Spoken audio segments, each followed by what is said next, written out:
From foster care to NFL, Anthony Trucks on identity shift and making shift happen. Against all odds, Anthony has transformed his life and achieved what many would deem impossible. In this deep dive interview, he shares his journey from foster care to NFL and beyond, revealing how he harnessed the power of identity shift to overcome challenges and succeed. As the founder of Dark Work and creator of the Dark Work Experience, Anthony enlightens us on how to tap into our full potential and make shift happen. Welcome to the Wellness Driven Life Show, where you're about to go on a wellness driven ride.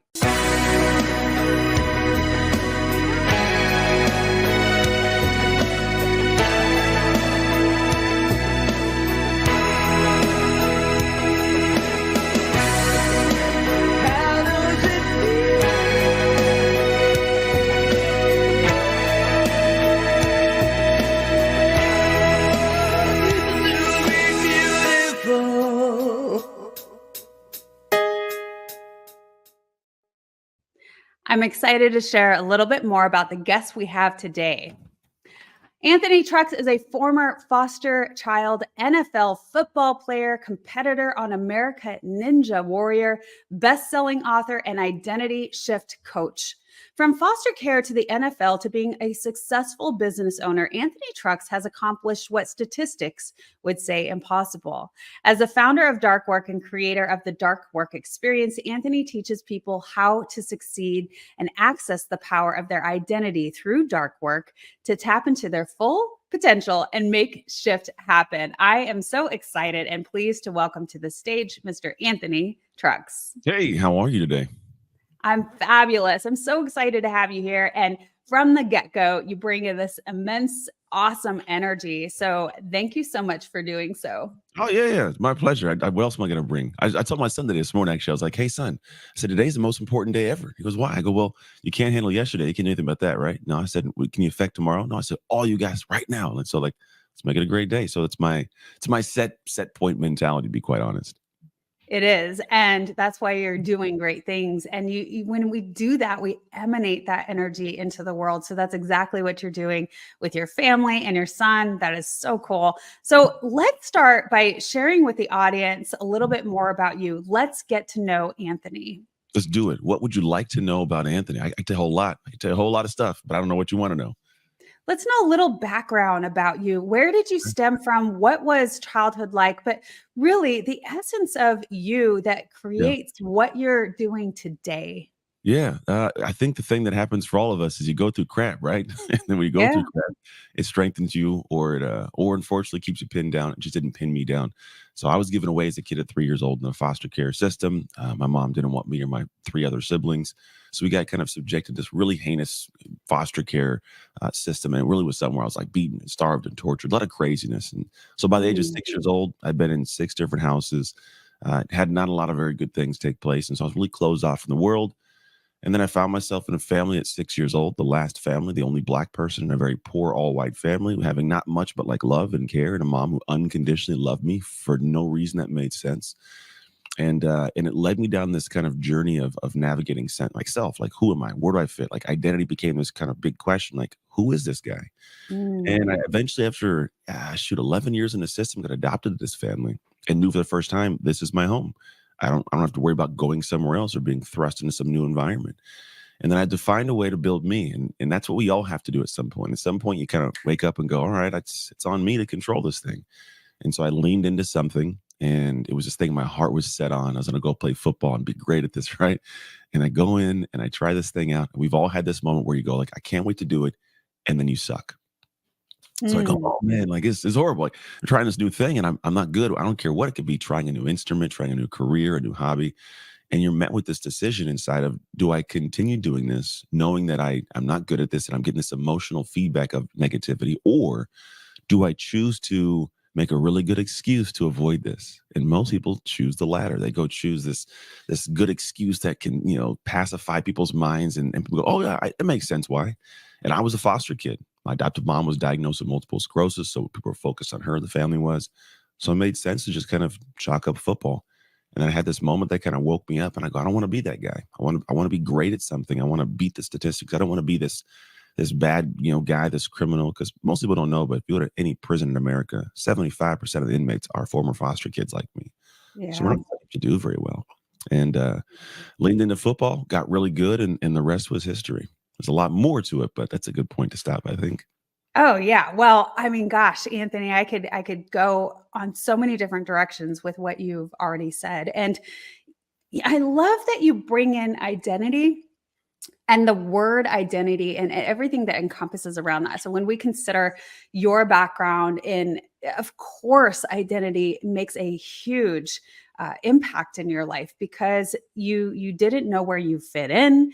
And I love that you also brought in that you said, when I finally felt like this was home, where I really was able to sink myself into that thought and Yeah. know that I was loved and accepted, and that it didn't matter that this was blood or not. But when we are thrust and thrown in life into all of these different circumstances where it is difficult to find our place and know who we are because of that, identity comes up. And I find it interesting, and the reason I love the wording choice and to everything that goes along with it is because that word in and of itself has been at the forefront of my life in the past couple of years, when Mhm. life is just shaking up so Yeah. much that it comes up. And I remember a couple of years ago, I went to a networking event, and we were talking about, and the time of the year is coming up where we talk about our New Year's resolutions and all of the things that we want to work on, and Yeah. what are the things that you want to transition into or concentrate. So it was a word. We had to choose Mhm. a word that we were going to encompass for the rest of the year. And my word was identity. Hmm. And I tell you what, when I said that, people looked at me Yeah. really sideways, like they weren't quite sure why I would say that. Mhm. And so it had so much meaning to me. And I'm kind of curious how that has been for you, bringing the topic into the world. Yeah. Well, it's misconstrued because most people think it's like a gender identity conversation. Like, no, it's not that. Mm, Before that word was used, in that kind of area, actually, it's essentially, here's my definition of it. It's who you are when you're not thinking about who you are. mm, Just how you show up. It's your actions, your habits, your patterns you have. Interestingly enough, those habits, actions, and patterns create the life that you live. Now, some are just the ones you give out, some are responsive, right? So something happens, I respond. But if you think about anybody like think about a cousin, a brother, sister, a friend, right? If you give them a situation, say all of a sudden, a fire hydrant opens up and water's spilling out, you can probably think of what that person would do because you know that person's identity. It's their habits, their patterns, their actions. And so all of us have this. And most of the time we don't realize they were haphazardly created. Like things just happened and all of a sudden this became who I was. And I say in mm, life, you are wired neurologically and psychologically to an identity based on experiences. Things yeah. happen and it wires you, right? And so the problem is for a lot of us, we don't realize that as those experiences happen, because genuinely, like if a dog walks in and you got bit and I didn't, you might be freaking out. And I'm like, oh, look, a dog. It's purely based on an experience that wired us. So that's my identity, right? Yeah. But the way that those experiences happen is two ways. It's on demand, which means I choose it, or when crap hits the fan, something Right. goes sideways, I got to, survival mode. And for like 90% of people's lives, it's all based on just crap hits the fan. And so Yeah. for me, when I think about the word, I try to give people a working model. Hopefully, I just did that allows them to understand. Like it's really just a matter of you stepping back and going, "Oh, with a life I have that maybe I'm in love with, or maybe I'm not in love with, it's in place because of my identity, my habits, my patterns, my actions." And Yeah. if I think about how it happened, and maybe I want to change something, it's really under my control if I can just find ways to create new experiences that Mm, wire me differently, so I can have different things. Because I'm gonna end with this statement. It is I do not believe you can attain or sustain a life above your current identity.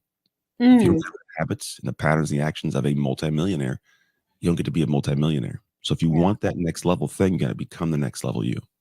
That's so cool. And when we look at it that way, it doesn't matter what happens around us when shit hits the fan. It doesn't matter because that identity piece, when we know who we are at the core, we know that we're going to respond to that level. Mhm. Um, And it's easy to fall away from that and get confused and be like, oh my gosh, now I really don't know who I am. But again, going back to that, when you have that understanding of that's what identity is, it makes things a lot easier.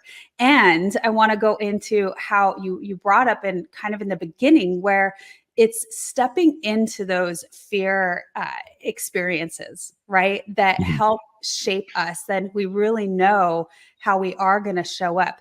Now, I don't know if you know, Anthony, but I have a law enforcement background. So that Good. experience for me, when I stepped into so much of it was fear. Like Mhm. it was terrifying being a woman. I had already had 3 children. So I was already stepping out of the statistics. I was still in Mhm. my 20s, Right. but I wasn't, the young cat coming in where I was in the athletics. I was a mom and Yeah. a woman, and now I'm surrounded by men primarily who were very well fit and taken care of.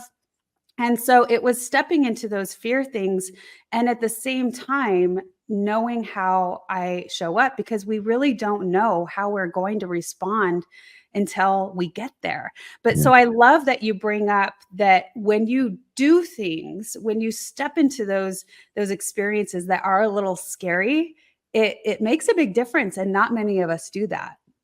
I agree. It's kind of the one area that is like, most people avoid their crucibles. You know, Mm. Ah, it's a thing that hardens you. My son's in one right now. My oldest son goes to college at Oregon. And literally just last night we were having a conversation. He's in the thick of it. He's in the heaviest part of his off-season training, so his body's heavily loaded, which is a lot of weights, a lot of running.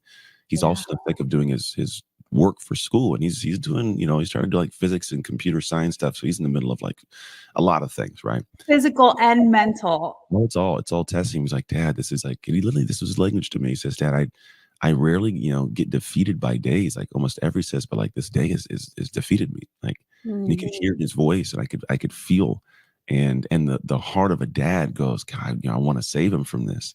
But then the heart of the human who knows what his future will need if he wants great things goes, like, this is what you have to battle with, son. I said, I wish I could lighten it for you. I wish I could make it easier for you, but I can't, and you don't want me to, because when you get through this, you'll find that it actually becomes something that's a massive strength for you. I said the champion that he Pac-12. I said the Pac-12 championship is going to be held.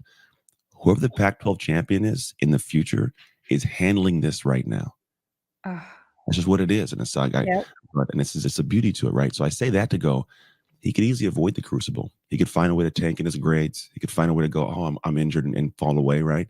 And most people in the face of those moments, they will avoid them. Like Mhm. it's so uncomfortable. They'll leave it because of the fear of what it is and the difficulty.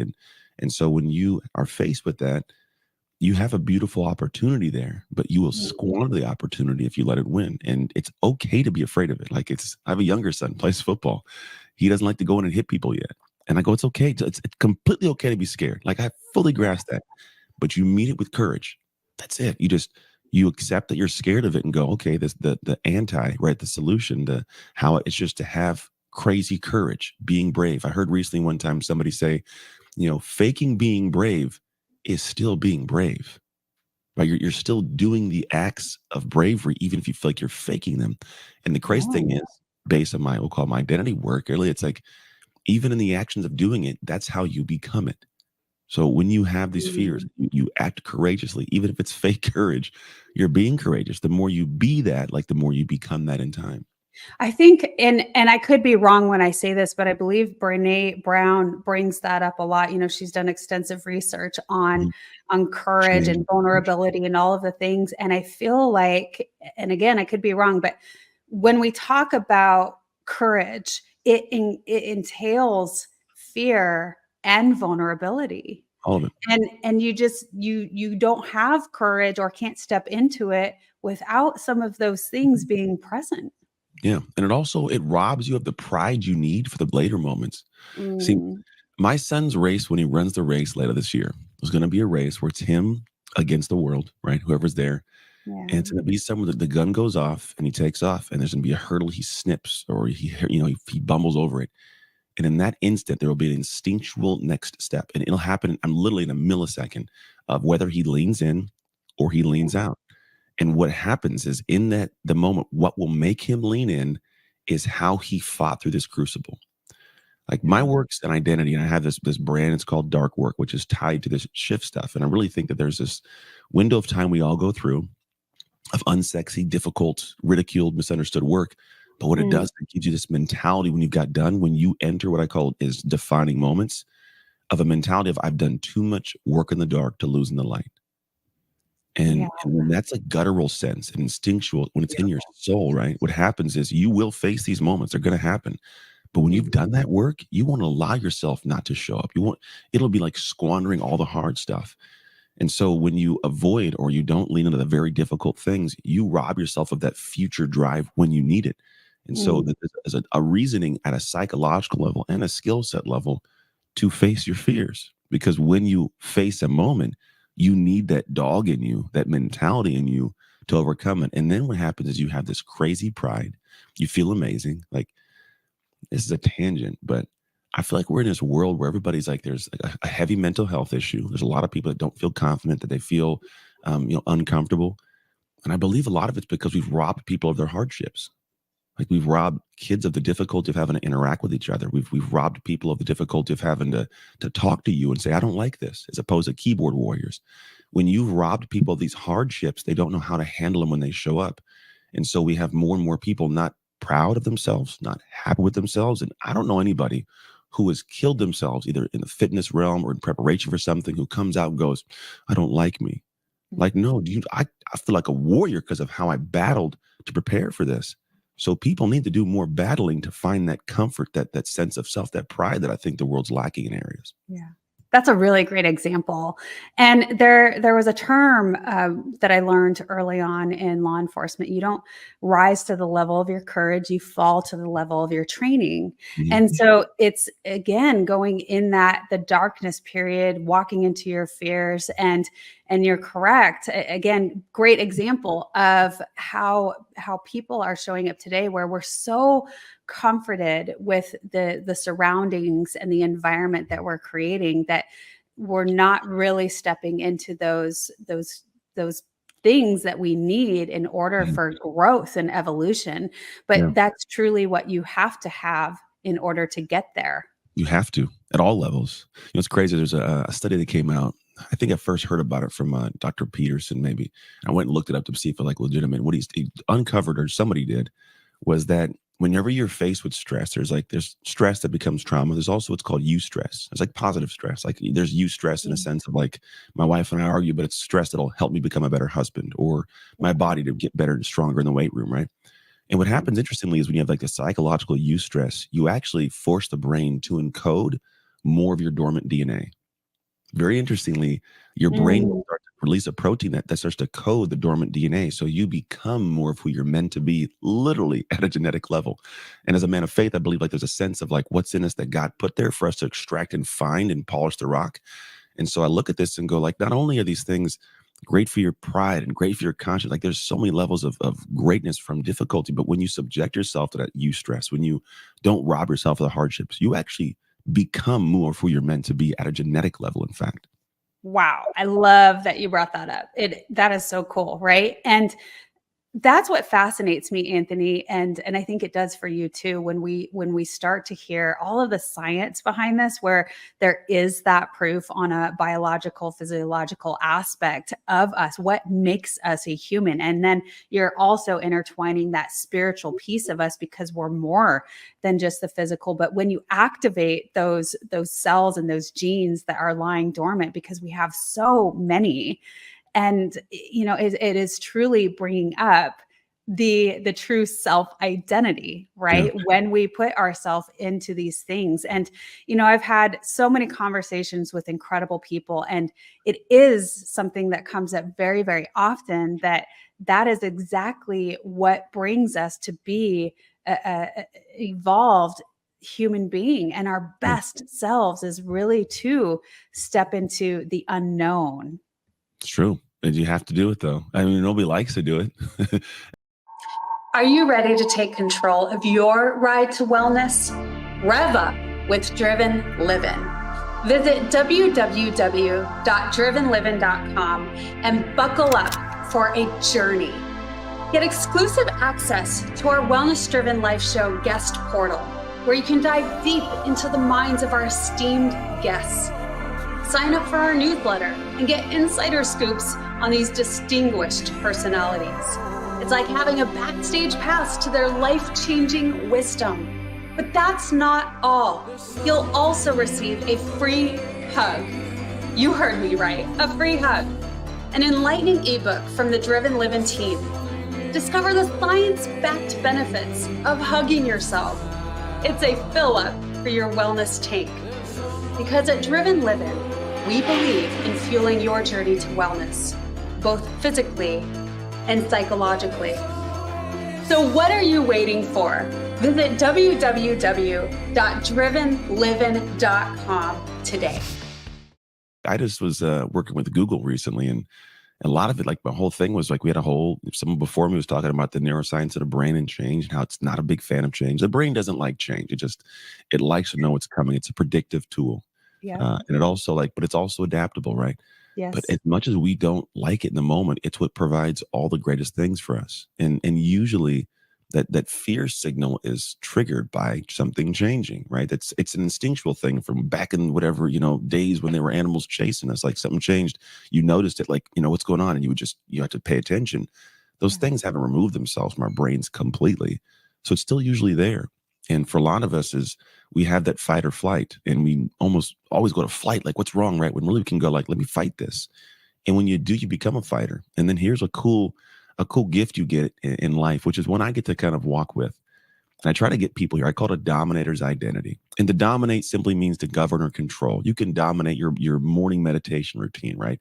It's not all abrasive, but what it is I have a mentality of when I step into my life and I go after big things, I know there's an inevitable problem coming. I know it. It's life. However, I bring me to that problem. So I'm good. And it doesn't mean that I'm arrogant. It doesn't mean that I think I got everything figured out. But I bring a guy who has battled already, but also understands how to navigate situations and find solutions. If I have that mentality when I go forward, I am less apprehensive to push and find my dream. And a lot of people don't realize that that's an underlying subconscious trait they have, and it hinders them. I have clients who they launch their businesses, they go out, and you find that they don't push at a high level. And when I dig deep, I have one client uncovered for me. She goes, every time I get an email or a call from a client, I get triggered, and I think it's going to be a bad thing, and they're going to want to cancel with me. And I go, okay, how many times did it happen? She goes, oh, it hasn't happened. I go, so you've never had a client call you to want to cancel? I said, no, but you're just worried it could happen. Yeah, I said, do you think that might be hindering you from pushing out and scaling your business and your clients? And it was this thing where she goes, oh, I go, yeah, because if you're afraid of one client, what would 10 feel like? And your brain knows that. So your brain avoids that. So you don't market, you don't push, you don't sell. Your issue isn't your skill set to be great. It's your ability to overcome the feeling of failure and the fear of what could go wrong there when really you haven't had it. You created it. You concocted it. It doesn't even exist just yet, right? So for a lot of us, that fear of what could go wrong stops us from even experiencing what could go right. Yeah. Anthony, I think you really just walked into a question that I was going to ask. And that is, how do you bring your clients to facing these darker aspects of themselves in order to grow? And I think you just really landed a great example of that. And if you have more, I would love to hear. I got a whole bunch more. A lot of the things that I realized early on is I can talk to these things all day, but the only benefit you'll have for your life is if I tell you how to navigate them properly. Right. Because that's the real solution. Like, all right, I get that it can happen, but how, right? And so what I've realized for a lot of folks is when I approach what I do with them, I give them this mentality of, we are not going to go big. We're not trying to find the big single amazing thing. Even when the new year hits, you mentioned the new year, people go, what are you going to do big this year? I go, nothing. They go, what do you mean? I go, I'm going to go small, really small. What do you mean go small? So I go, super small, but in a ridiculously big way. I'm going to find that single action that can be done every day. That's going to be hard on week 21 or 30, but I stick with it. And if you stay with it, you find out more about yourself. You find out more skill sets in time. And so what I typically do is tell people, hey, find the area where you find the most tension, the most fear, the most difficulty, and then find out what is the action that makes your butt pucker. Like, what's the one? want to do that, right? And now it could be multiple different things for anybody. Maybe you want to fix your marriage, but you don't know how to, have the conversation about the sex life you have. Maybe you want to build a business, but you don't know how to go tell your friends, like, I'm going to do this, or ask for some help or some money. Maybe you want to get a promotion, but don't know how to ask your boss for the promotion. Whatever that thing is, you need to go ask that, and it'll provide for you a clear action or a habit that you must take. Usually should be based on a habit. Now, whatever that thing is, you don't set it up to do it in a day. You set it to do it in a year Yeah. or 3 months or 4 months, right? And so what it could look like for a lot of people is you find out what that thing is, and maybe it's you want to get in shape. Your job isn't to go, okay, what can I do to have the hardest workout? No, it's just say, hey, what can I do to find out the best kind of workout for me? Who can I find that can guide me in this? What kind of clothes do I buy? How do I put in my schedule for 2 days a week and progress to 3 days a week? And then once you have a plan that's actually in your calendar, now you go, let's rock. And so Yeah. your job is just to do that simple thing consistently. And the more you can clear out the gray areas, the more your brain can go, I can do that. Because here's the thing we don't even pay attention to. I, in my inbox, have emails. And I'll look at emails and I go, I got 50 emails, guys. And it takes 7 hours. And I go, I don't want to do it. I'll push it off for 2 days and 3 days and 4 days. And then I'll sit down and do it. And it'll take 20 minutes. And I go, Yeah. what was wrong? Why did I wait 5 days to do this 20 minutes? Because our head makes this ordeal 5 times bigger than it is. But if you just started, you go, oh, I can do this. And it creates a different sense of confidence and pride. And your brain actually knows when it's getting closer to a goal. You get a dopamine dump. When the gap closes between you and where you want to be, your brain knows it and it goes, oh, okay. And it feels good. And so for you say, my clients, there's a lot more wrapped around this, but at a simple level, it's figuring out what's the thing you got to do based on where you want to go. It's finding out what the small habit is you can do consistently. And then it's just doing it and keeping accountable, staying in flow. But it's a matter of just settling into the rhythm you're trying to create of something new and not waiting for the outcome. Like, you don't identify with the place you want to be, just identify with the person that gives the effort each day. And if that's who you are, you give the effort, you can feel pride each night, and eventually you'll pop your head up. Like when you've been working for like 7 hours and all of a sudden you wake up out of the stupor of like flow. You go, oh, look what I got done. Like that's what you're aiming for, is this feeling later on of like, holy crap, it's been 3 months, but I had my head down. Look what I created. Yeah, absolutely. Anthony, you mentioned pride and confidence is really what comes out of that when you are Mhm. consistent with something and keeping them well, I was going to say malleable, but I don't think that's the right word, but something that you can really actionably attain Yeah. and do consistently every day, make it easier for you. And I love that you pushed it out to like, this is a year-long goal. Let's not try to obtain it something that's more unrealistic where the failable rate is higher. Yeah. And you brought in also that this is stuff that we continue to work on over and over and over, and that self-improvement, because it changes, right? So you accomplish this thing within this year, and now I'm moving on to something that's new. And because constant or change is the only constant, that's what we get to look forward to. And I think that's a lot brighter. Now, it also brings me to think about when we are consistent and persistent, it is having us I'm losing my word now. When we make progress Mhm. each day, the word progress and the definition of that is something that really is beneficial for us as human beings. Yeah. And when we consider where people go into a depressed state, and this time of year is oftentimes where people Yeah. just naturally become a little more depressed, There's a lot and of that it. is just normal and natural. But when we have something to look forward to, and we know that we have something that we want to make progress in each and every day, we want to get out of bed. And Mhm. it's just so incredibly helpful. Yeah. And sometimes you don't want to get out of bed and you still do because you realize that sometimes doing hard stuff pushes you. This is the time of the year because the sun goes down earlier. So naturally it's like darker and you spend more time, and that darkness doesn't always feel good. It just doesn't. Then you get more reminded about the families that maybe you don't have and the connections maybe you don't have because all the Hallmark movies come out and there's the girl who has the love and the guy who has the girl. It's like, I don't have that. Right. So it's in your face. And if you don't got that, you go, gosh, I wish I had. So a lot of these things you're starting to reflect upon what you don't have or what you lack. And a couple things have to happen. One, you have to stop looking up what you don't have and look down at what you do and go, okay, I got some cool things, right? I'm better off than a lot of folks. Not always easy. The other part of it is you have to actually realize that There's a statement, a guy named Dan Nitro. I can't remember the last name. He's an American Gladiator. He was on my podcast one time. He's a good dude. And he says, hey, action ends suffering. That's a Mm-hmm. beautiful one. Because a lot of us, we're suffering in some ways. And we feel the emotion of that. And most actions are driven by emotion, right? And so Yeah. if I don't have the emotion to act, I don't. And so I stay in this funky place. And the longer you stay there, the longer you stay there. So you have to Yeah. take an action. And I'm going to tell you right now, it's an unconfident, unmotivated action typically. But you just do it. You push yourself to get out of bed and go. And you do it. All of a sudden you get up and you move and you have this thing you did. Like, I don't know about you, but some of my most prideful, best workouts are the ones when I didn't want to work out. I go, I don't want to do this. You remember them a lot more. Yeah. You get in and you dig out, and all of a sudden you're in the middle of a set, you push yourself, you go, yeah, you look, you get you sweating, and you just, God, you leave that session, look at me, right? Yeah. But that mentality you only get from stepping in when you didn't want to step in. It's an action that ends your suffering. It may not be the first one. It may not be the first 50, right? But there will be a moment when all of a sudden the tables turn and you've got this pride, you've got this accomplishment, you feel that and you go, hell yeah, look at me, right? But you're not going to get that sitting still and wallowing. Absolutely. Anthony, you're such a joy. I love everything that you've brought to us today. And we talked a little bit about about your family life before the show came, and that you bring this incredible energy to the family when they're not feeling it, right? So I would love for you to share a little bit about that and what happens in your household on a daily basis. Oh man, well, I'm the weird guy. I talk to people all day long. It's just it's what dad does. No, it's a thing where for me, I am presently aware at all times of what I don't have.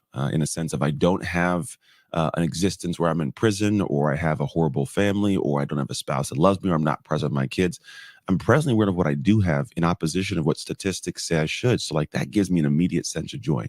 And then outside of that, I'm focused on today, man, because I really, it's like, this is what I got. You got right now, you got today. I don't got tomorrow, right? And so with that, I want to make sure that if it was my last moments at any given time, it's a great moment. I never know what's going to happen when I leave this house. I never have any clue. So why not live it like it's the last moments every moment? And it doesn't take a bunch of energy once you get used to doing it. Now, my wife's not always a fan of it. She's like, not everybody's all joyous in the morning like you, Anthony, right? Or my kids are kind of half, we got boogers in their eyes still waking up. But I'm going to do that because if I was to leave this planet, I want that to be the reminder of like, my dad was always he was joyful. He got up, like he got after it. He was smiling all the like, I want that to be their memory of me. And the only way you do that is by living that. And when you live that, the crazy thing is if you fake it, it becomes you, right? I wasn't always like that, but over time you start to give that. The more you give it, the more you become that, the more it's your natural set point. And it's not faking it anymore. It's genuinely me. And I think that's what led to me doing what I do for a living. Like I have that, I've cultivated that. And so I give it out to the world.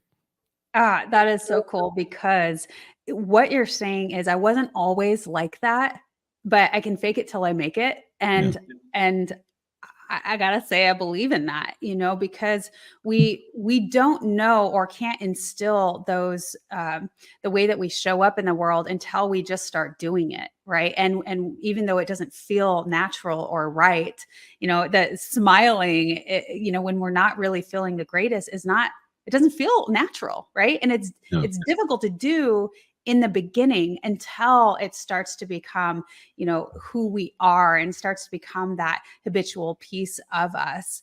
And so I think that's really cool that you do that, and that you really do lead by example for your kids. As a parent, parenting is not easy. It is one of the most difficult jobs that anybody does outside of the career moves that we make. Parenting is tough, and it's this nonstop having to show up in as much of your best self as you can possibly muster up for those kiddos. And so, but a beautiful thing, again, I would just want to bring that up again, that I wasn't like this always, but I had to create that in myself in order to lead by example in the best way, which I believe is the best thing that we can do for our kids. Because as we discussed earlier on, we have to allow them to experience life and to go through the hard things in order for them to grow. And as parents, we want to protect, we want to save them from all of the things that's ingrained in us, right? And yet we have to allow them to grow and Have to. experience Yeah. things on their own. They don't want to. My wife last night, she gave me a little picture because we're obviously same conversation. My son, she goes, I just like this little video. She's like, when I was like, when my kid's small, like I can help them, right? I can carry the weight of their head and their body because they're tiny. But it's like when you get to this level, you carry the weight of their heart. I Oh, go, yeah, oh, right. So he's got a lot going on. And so I go, I get it. But like, it's the safest place from this experience, this craziness. And even going levels beyond that. I was a college football player. College football, just so we're aware, is vastly more demanding of your time than his college track. Like the amount of free time he has boggles my mind. I'm like, you get to just go hang out most of the day. Right. He's there in the off season, he's hanging out, but like football's all the time. And I go, imagine doing that. I also had a degree in kinesiology. So I'm chemistry, stoichiometry type stuff, yeah. calculus and physics, right? And I had him, I had a baby. Wow, So I yeah. go, I had him I'm a sophomore year, and I go, I said, this is not to like trump him, but I'm like, son, like grasp that you can do this, man. Like I had all that. And then I had another child to fend for, right? To take care of. I said, it's all Right. doable. Lean into it. And it's the motion that leads the emotion. If I had a kid, right? I had him at a young age. The motion of showing up every day, he didn't give anything back. He cried and he pooped and he ate food all day, all the time, always up, right? But the emotion I put towards him created the emotion of love. So when you Mm, the emotion of joy, with the emotion of love, you love, you give joy because in giving it, it creates the cycle that comes back to you. Because what you give out, the world reflects back to you. You give joy, you get joy. You give crap, you get crap. And so when I say it's not like faking it till you make it, it's having motion in the direction with an energy you want, which will in turn bring the emotion back to you. The love that I sought from a father and child relationship that I didn't have really growing up, I created by the motion of loving my kids. And so it's when you give to something, you actually get what you want most. that is a hot topic of discussion. I hear it so often here on the show from our incredible guests, such as yourself. Like what you put out into the world is what is reflected back. And I love that you say that motion creates emotion. It's Yeah. funny. My husband always said that to me. Mm, And like to go on a walk, the motion that creates emotion to kind of shake off whatever you're feeling. And yeah. in the beginning, I was like, I don't want to create more emotion. I don't want to be Yeah. emotional. Mhm. So I wasn't viewing it in the best light, and I completely understand it now. And you're right. And I love the way that you described it. The motion that you give towards others, towards your children and your wife, is what's going to create the emotion that you have for them, the love. And so that's such a beautiful way of describing it. Anthony, you're doing awesome things in the world. You're speaking, you're engaging, you're coaching, you're leading. What is the next big thing for you? What are you creating now? Man, I'm creating how to explain this? I'm creating the ability for me to, in the next, let's say 15, 20 years, to completely remove myself from this industry, but have what I've created carry on. And Legacy. you can call it legacy. It's interesting. I think my legacy is my kids. Like my legacy is what I get at home and how I love and how I share and how you will meet my kids in the future and go, who's your dad? Oh, he was a great guy. Like that's the legacy I really want to leave. I know in 300 years, no one's gonna know my name. In 100 years, no one's gonna know my name, right? It's just not gonna happen. And I'm okay with that. I think there's a piece for my mind of that. But I do know that the work that I do in realm of like, I call it dark work, that message is really based around the work you do in the dark so you can win the light. As long as Mm, we have people that have identities and work is necessary to create something, and there's an opportunity to win in whatever way it is, like this work will have a great value to the world. And if I base it on Anthony, if it's built on me, then when I go, it goes. And so for me, that goal is like, how do I lead this thing, get the machine moving? And then when it's time, give it to the next generation. Have somebody else carry the torch of the message to where it's something that the rest of the world, however long, can benefit from. And so the next big thing is a small thing. I'm gonna do big. It's me carving out a simple concept of identity and dark work, showing up as an amazing speaker, showing up as an amazing coach, and then teaching people how to do what I do in my manner, in my way. They can make it their own in time. But then all that, I eventually want to be able to pull aside and just raise my grandkids, like just be present with my wife all the time, go take trips, go explore this cool world that human history hasn't had an opportunity to explore in this manner for the majority, 99% of humans history, right? Like I can decide right now that I want to go to Fiji and be there in a matter of 72 hours. We could never do that before, what, 60, 70 years ago? Yeah, it's So for me, amazing. why can we do all of that and we don't? Right. So for me, I go, I want to do all these things. I don't care about the fame, man. I don't care about everybody knowing who I am. I don't care about being like, I love doing my thing on a stage. It's not for me to be on a stage. It's for me to serve people. And so when I kind of own that kind of feel of it, it's like, I'm going to be on the stages I'm supposed to be on to send the message, but I'm not doing it because I want to be like the guy who could take social media clips and look at me world on my private jet. Like, it's just not my thing. Although you Right. have to do that because the world's it's shallow in that way. Like they got to see that stuff to follow. That Yeah. stuff would be part of it. It's not my heart though. It's just to get you to pay attention. And the goal of it is in the long run to be Yeah. able to remove myself from it gracefully, but still have the message thriving. You definitely have begin with the end in mind here when you're describing this, and you're fully encompassing the lessons and the teachings that you offer to the world by saying this is a very long-term goal. Like I have all of these years planned out, mapped out in order to create this thing that I envision. Yeah. Yeah, I have to. If not, it's Yeah. not gonna happen on its own, you know? It also it structures the direction of how I create and build too. If I create this thing based off of me, then everything from the foundation up will be built upon me. And if I go, it goes. And so for me, it's building it with me being more of the facilitator of the idea, the facilitator of the discussions and creating things that are you don't look at this thing and go, I gotta have Anthony. No, you have to have the process, you have to have this concept, you have to have that thing. Yes, I made it, but I don't go to Ray Kroc and go, Ray, can you make me a burger for McDonald's? Like, no, like the systems are out there. I don't need Ray Kroc to make it. I can get some goodness by following what he created. And that's what I want to do. Yeah, absolutely. Anthony, you are bringing so much wisdom to this show. Thank you so much for sharing that with the audience. Is there anything else you want to share with our audience today? No, I think we got enough out there. Here's what I will say. I guess we'll call it that. Choose one thing and go do it. Just one simple thing. Don't solve all your problems overnight. Just choose one area because the muscles that you build to solve the one can solve the all. Oh, oh, that's so cool. I want to make sure that everyone knows where to find you. So, for those of you listening in, www.anthonytrucks.com, easy peasy, visit his site. It is also in the description below, and I've had it shown here for those of you visually watching. And so, Anthony, again, it has been such an honor and a privilege to have you on the Wellness Driven Life Show. You bring so much wisdom. I think we've had an incredible conversation that is really giving and has a lot for the audience to mull on. And so thank you again. It's been truly an honor and a pleasure. Same pleasure for me as well. Thank you. You're welcome. And for those of you, our audience, the show wouldn't be possible without you. Thank you so much for tuning in. And we will see you next time. Goodbye for now.